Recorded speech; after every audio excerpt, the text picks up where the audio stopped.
Assalamualaikum warahmatullahi wabarakatuh. Selamat malam Pak Chandra. Di kesempatan kali ini saya akan mempresentasikan tugas Enterprise Architecture Planning. Untuk pertamanya perkenalkan, nama saya Muhammad Iqbal Syahrial dan teman saya Sarono. Untuk kali ini studi kasus di LPPM Udinus. Tahap pertama yaitu inisialisasi perencanaan yang meliputi ruang lingkup, penentuan metodologi dan alat-alat yang digunakan. Lalu ada perencanaan tim dan presentasi dan rencana kegiatan. Ruang lingkup, aspek masukan meliputi proses input dosen, mengajukan proposal dan pengabdian kepada masyarakat. Lalu untuk aspek proses, yang pertama perumusan kebijakan teknis, manajemen penelitian, pengabdian dan pengajaran. Yang kedua pengordinasian dan fasilitasi bidang pengabdian, penelitian dan pengajaran. Yang ketiga pembinaan pengelolaan administrasi umum meliputi penyusunan program, ketatalaksanaan, ketatausahaan, perlengkapan, dan serta kearsipan. Untuk aspek keluaran, publikasi jurnal penelitian internasional di pengabdian nasional dan untuk meningkatkan jabatan fungsional LPPM, meningkatkan akreditasi di program studi dan universitas.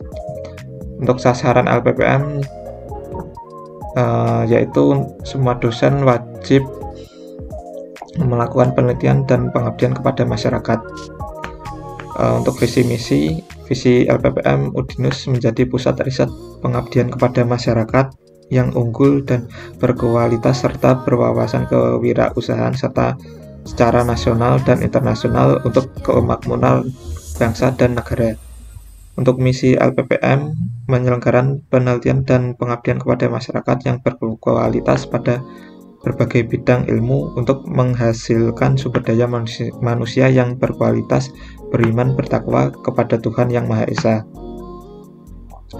Untuk penentuan metodologi dengan tahap sebagai berikut. Yang pertama inisialisasi perencanaan, yang kedua pemodelan proses bisnis dan sistem teknologi saat ini, yang ketiga arsitektur data, arsitektur aplikasi, lalu arsitektur teknologi, yang terakhir rencana implementasi.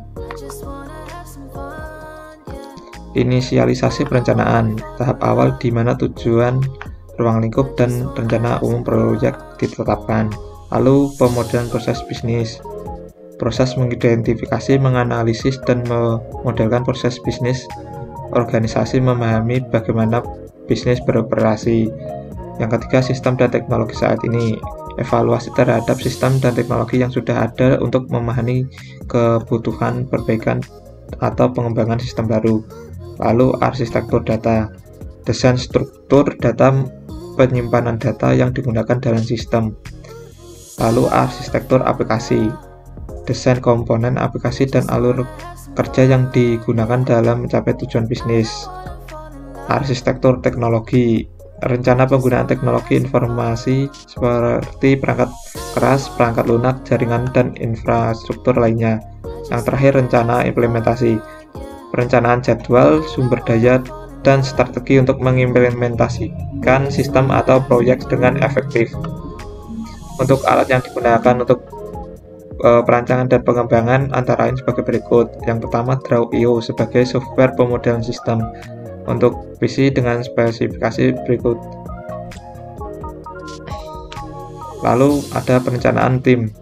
Yang pertama project manager, yang kedua sistem and business analysis, yang ketiga programmer, yang keempat database administrator, yang kelima UI UX designer, yang keenam stakeholder atau manajemen LPPM Udinus.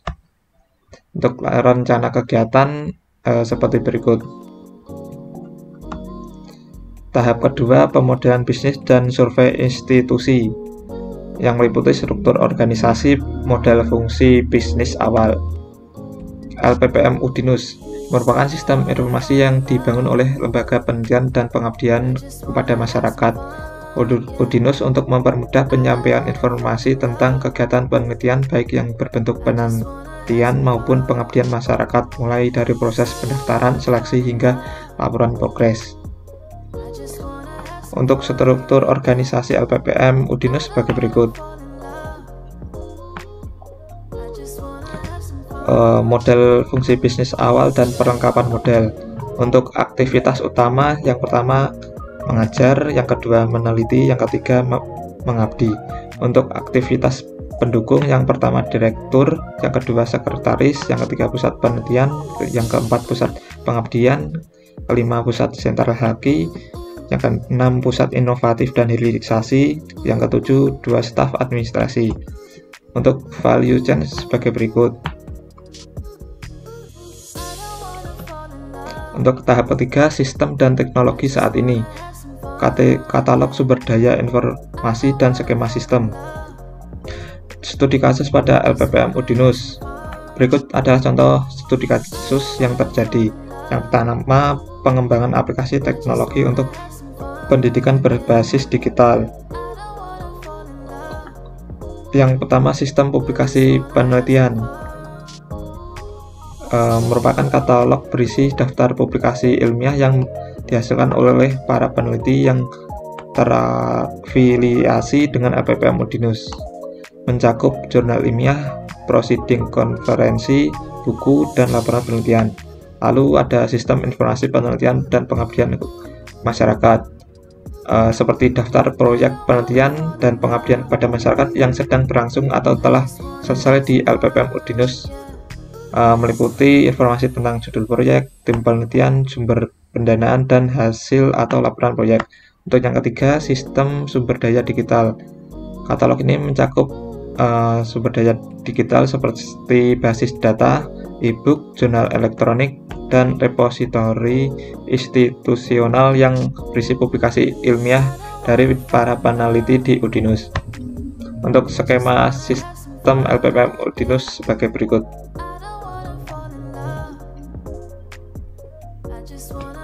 Tahap keempat, arsitektur data, pendefinisian entitas, lalu diagram ERD, dan dokumen arsitektur data. Untuk perancangan arsitektur data mencakup yang pertama deskripsi entitas, yang kedua ERD diagram, yang ketiga kamus data. Deskripsi entitas pada sistem publikasi penelitian. Nama entitas, yang pertama peneliti, yang kedua publikasi, yang ketiga jurnal, yang keempat kategori publikasi, yang kelima reviewer, yang keenam pengguna sistem.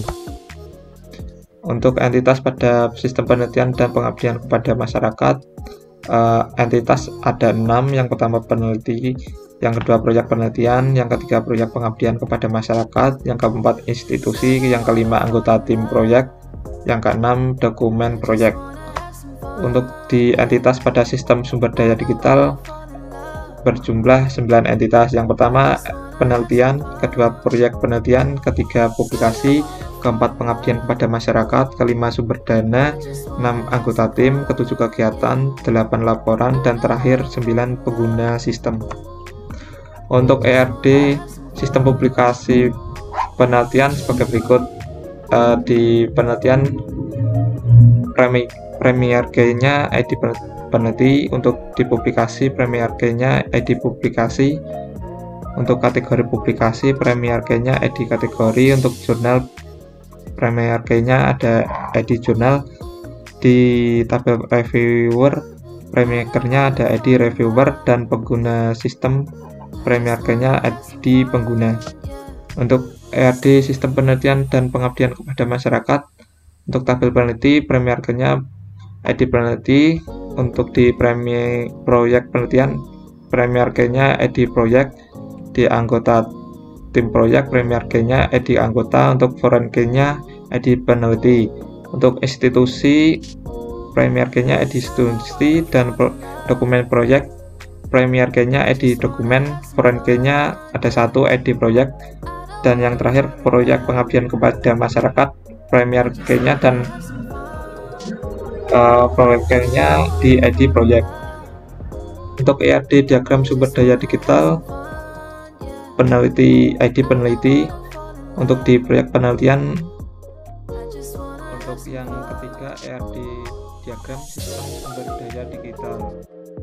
Ada tabel peneliti, proyek penelitian, publikasi, lalu sumber dana, tabel kegiatan, tabel pengguna sistem, tabel pengabdian kepada masyarakat, tabel anggota tim, dan tabel laporan. Untuk yang C, kamus data, ada tabel peneliti, primary key-nya, ID peneliti, jumlah fieldnya 7. Tabel publikasi, primary key-nya, ID publikasi, jumlah fieldnya 5. Untuk tabel jurnal, primary key-nya, ID jurnal, jumlah field 5. Tabel kategori publikasi, primary key-nya, ID kategori, jumlah fieldnya 2. Untuk primary key ID reviewer, jumlah fieldnya 5. Di tabel pengguna sistem, primary key-nya ID pengguna, jumlah fieldnya 3.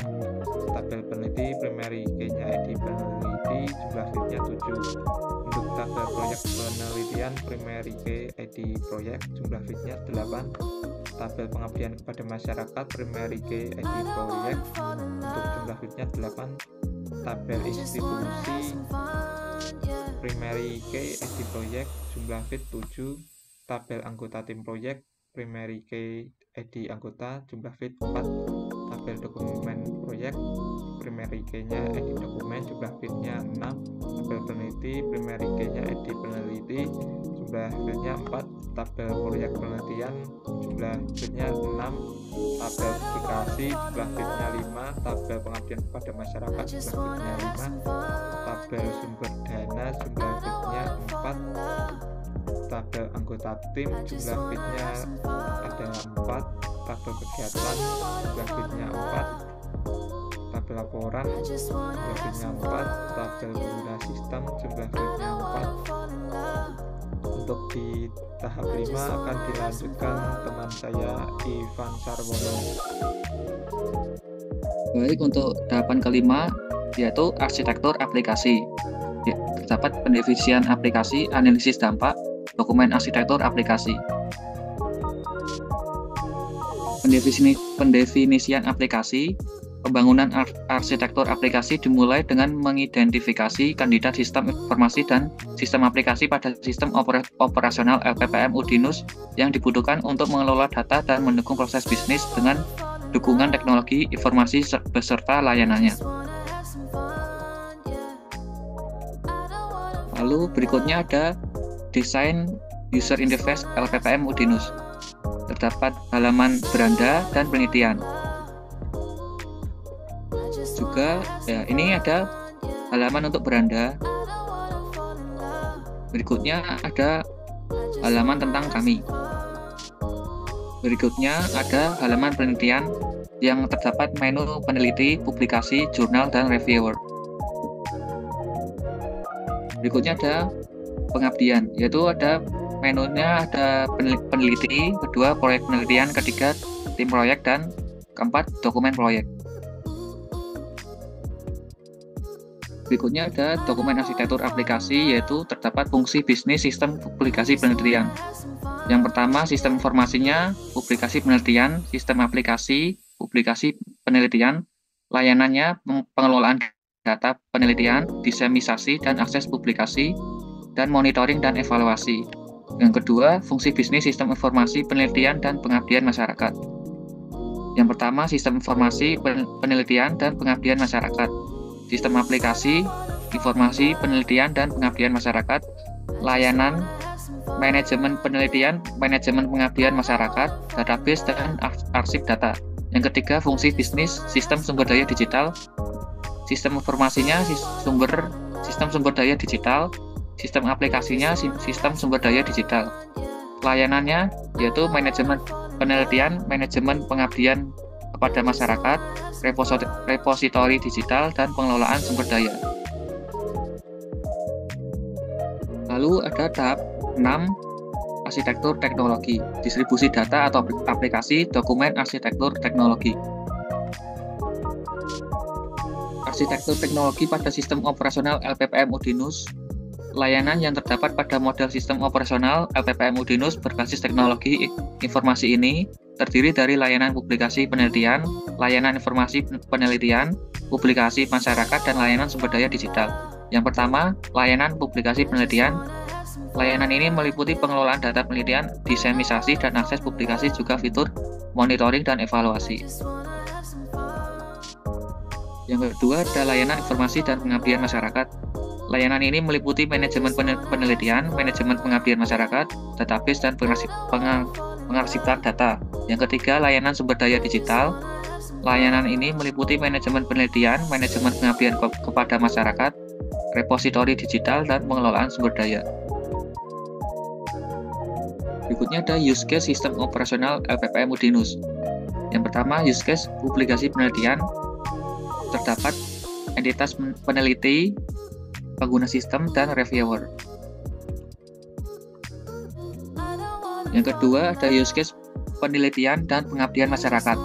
Terdapat entitas dosen, mahasiswa, administrator LPPM, dan reviewer. Yang ketiga, ada use case sumber daya digital.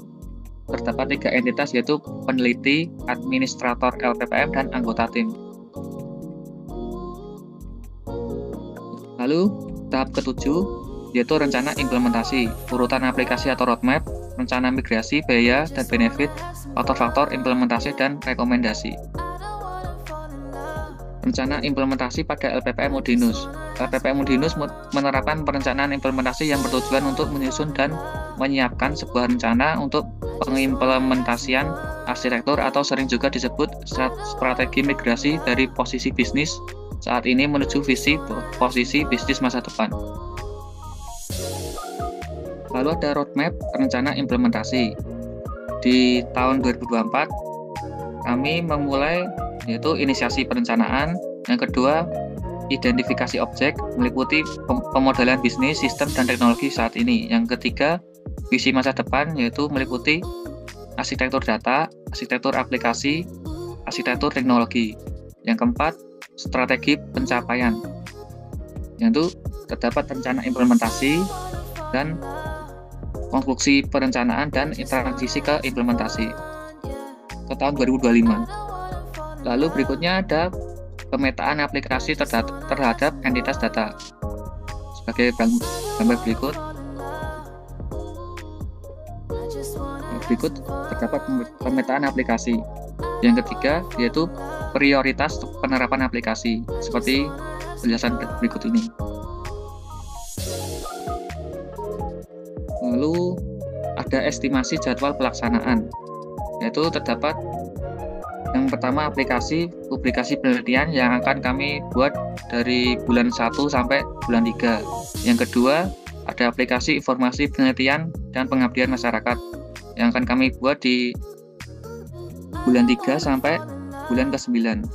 Lalu yang ketiga ada aplikasi sumber daya digital yang akan dibuat di bulan 8 dan selesai di bulan ke-12. Berikutnya ada estimasi sumber daya di manusia sebagai berikut.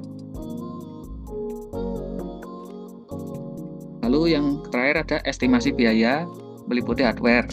Sebagai estimasinya sebagai rincian sebagai berikut.